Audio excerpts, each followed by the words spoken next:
On the way to the bus stop, Bill saw somebody he recognized walking towards him, but he couldn't remember his name. He began to think of things to say when they'd be close enough to acknowledge each other. As they drew nearer, their eyes locked, uncertain if the other was going to stop to talk. The person greeted Bill, as Bill mixed up the phrases, "What's up?" with "How's it going?" Confused, the person blurted out, "Thanks," before he knew what he was saying. Words caught in Bill's throat, and he replied, "Way." They did a sorta awkward half-turn, and then continued on, now confident that the other was not going to stop to talk. They never saw each other again, and a day later had each forgotten the whole thing.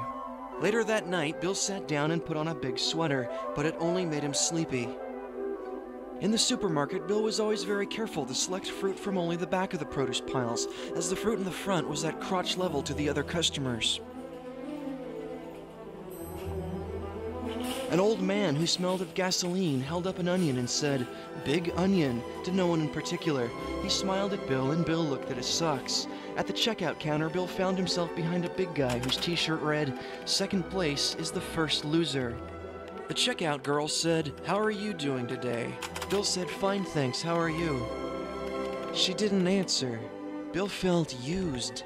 As he waited for his next bus, Bill stared at a torn shopping bag that was blowing in the wind on the end of a broken pole, and anxiously sucked blood out of a sore in the corner of his mouth.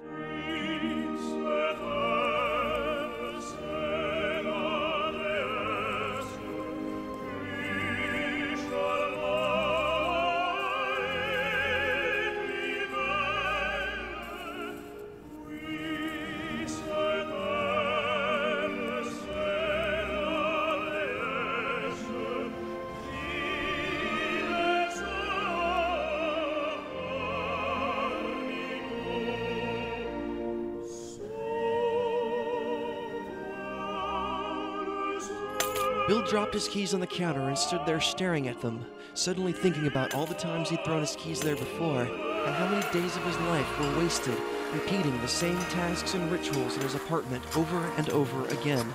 But then he wondered if, realistically, this was his life, and the unusual part was his time spent doing other things.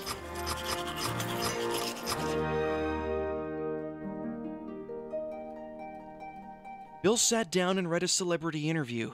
Then he watched the ants crawl around in his sink.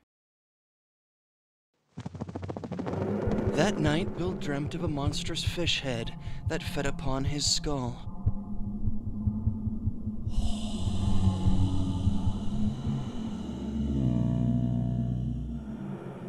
In the morning, Bill felt really tired, even though he'd just been sleeping.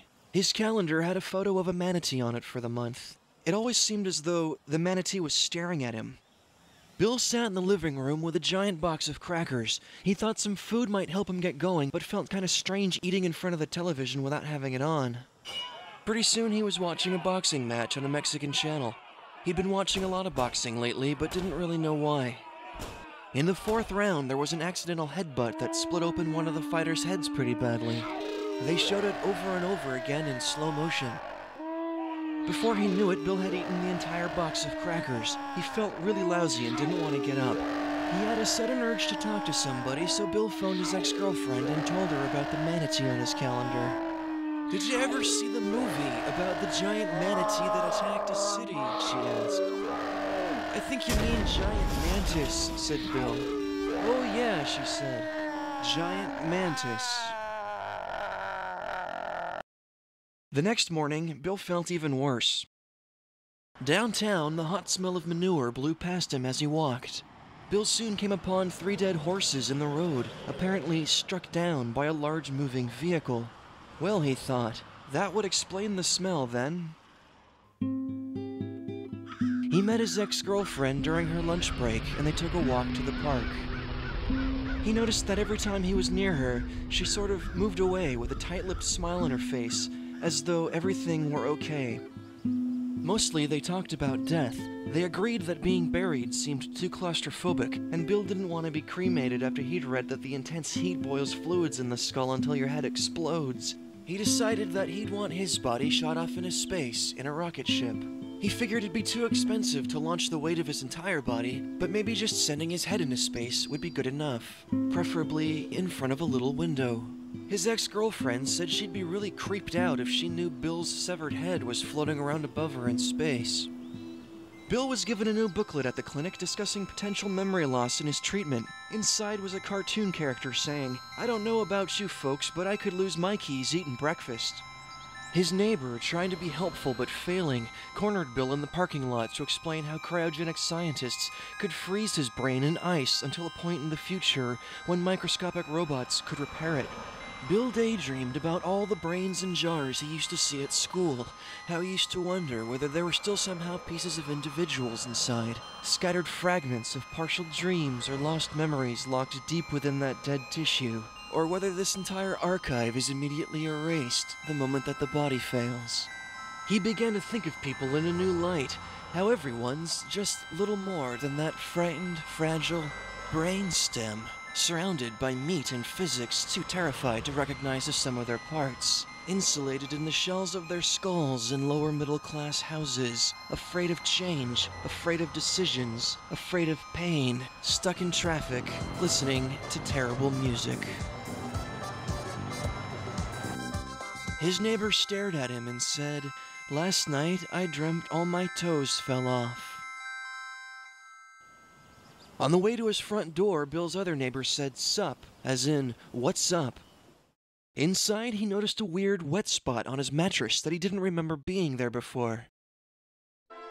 Bill watched part of a documentary program about a 5,000-year-old Iceman that was found in Italy. Scientists explored its colon and everything on live television. Bill wondered if the Iceman could have ever imagined this would one day have happened to him.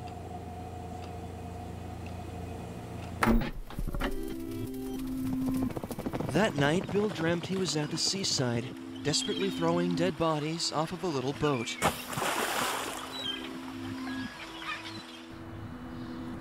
Bill took a walk in the park to try and get some fresh air. He noticed somebody had written, "I love you," in the playground sand, and he thought that was really beautiful. As he continued on, a sudden dribble of urine shot down his pant leg. That was unexpected. Then some little fat kid with a deformed foot tried to sell him a magazine subscription.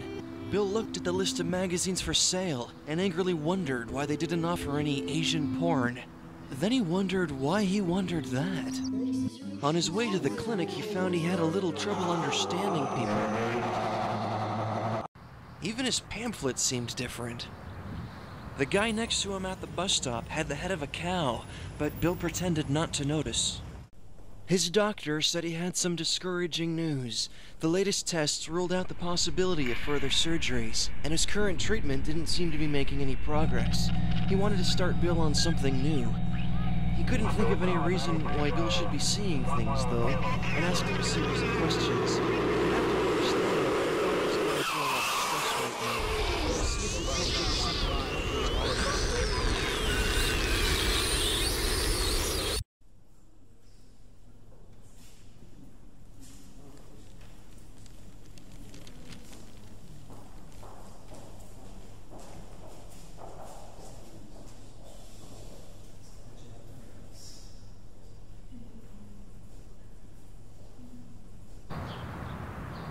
Bill picked up his new medication, went home, and masturbated for 7 hours.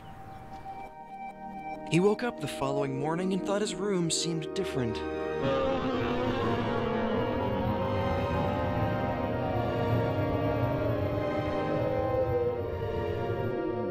His mouth was bleeding. 4 of his teeth had fallen out in the night. They looked sort of like dog teeth. Everyone in the supermarket looked like some sort of demon, and they all had gigantic bacteria-ridden crotches buried in all the goddamn produce. It felt like his whole body was sparkling. His shoes felt as though they were filling with blood, and his hands smelled like copper.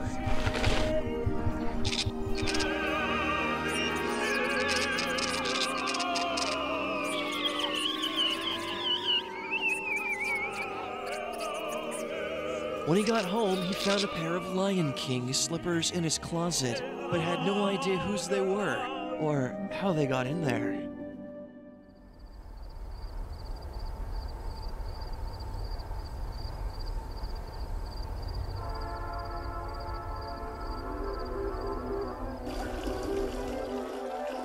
The pipe is leaking.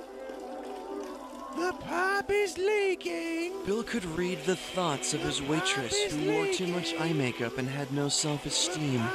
Outside, horribly deformed birds checked their voicemail. I am made nervous by a clone that grows beneath my closet. Not as complicated as that. I am sexually inadequate. Why do you keep treating me this way? The effects of tranquilizers on animals at higher altitudes are unpredictable. Why don't you come over here and sit on my lap? After lunch, Bill put on the Lion King slippers and flew to the bus stop. Bill dropped his keys and stood there staring at them, thinking about all the times he'd thrown his keys there before, how many days of his life were wasted. But then he wondered if repeatedly tasks this was his apartment over and over again. But then he wondered if this was his life. This was his life. This was his first time spent doing other things. Get away.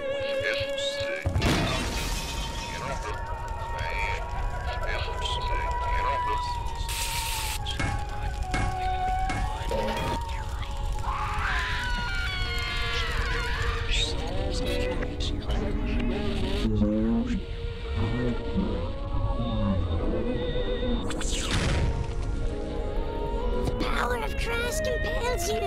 The power of Christ compels you.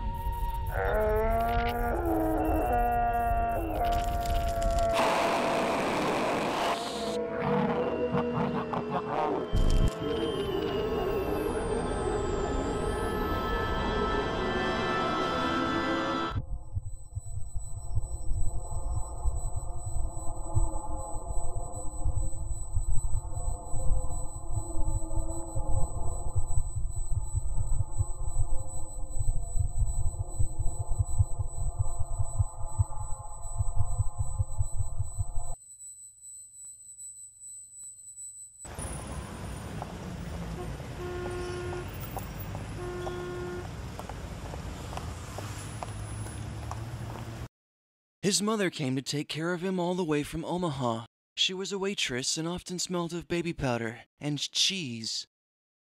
They spent a lot of time together doing puzzles and watching television.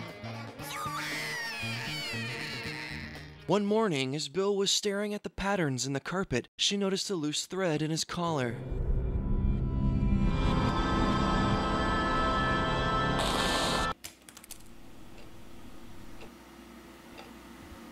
"How could you think I'd ever want to hurt you?" she said, and crumpled to the floor.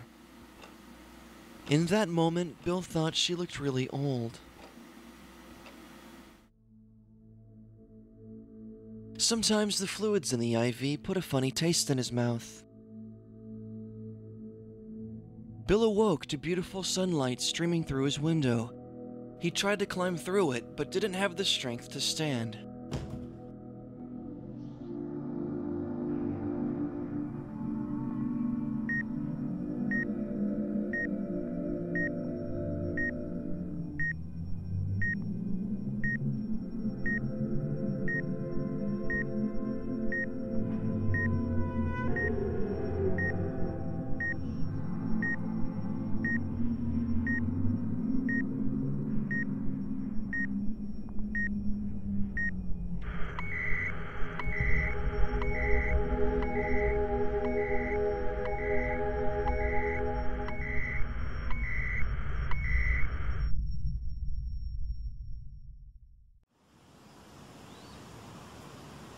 The next morning, Bill actually felt pretty good. The day after that, he felt even better. Then he felt a lot worse. But the following day, Bill felt just fine. "I'm sorry, I just don't know what to make of it," his doctor said. Maybe Bill's body is simply rallying before finally giving up. His uncle, whom Bill had not even noticed in the room, had taken a lot of time off work to fly in all the way from Tulsa. He looked vaguely annoyed.